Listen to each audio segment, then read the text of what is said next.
இதுல போடுங்க தலையா. ரெண்டே மட்டும் போறீங்க. ரெண்டே மட்டும் போடுங்க. அம்மா தாயே உயிர் மீன் கேளு. ரெண்டே மட்டும் போடுங்க. இதுல போடுங்க. இந்த கண்டே எடுங்கலங்க. அந்த நிக்க கை கிட்ட கிடக்கு எடுங்கல. சரி. காசு வேணா வச்சியா. நாம தம்மா வா அப்படியே. யார் யாரா? கடைக்கு வரல. நான் போய் இது மாத்திக்கடா. பாவம். இது மாத்திக்கமா. அவங்க அக்கத்துல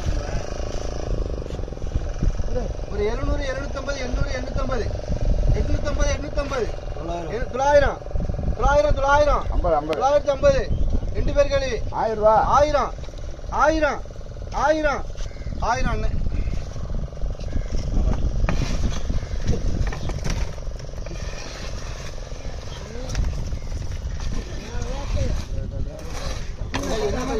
மீன் வந்துட்டு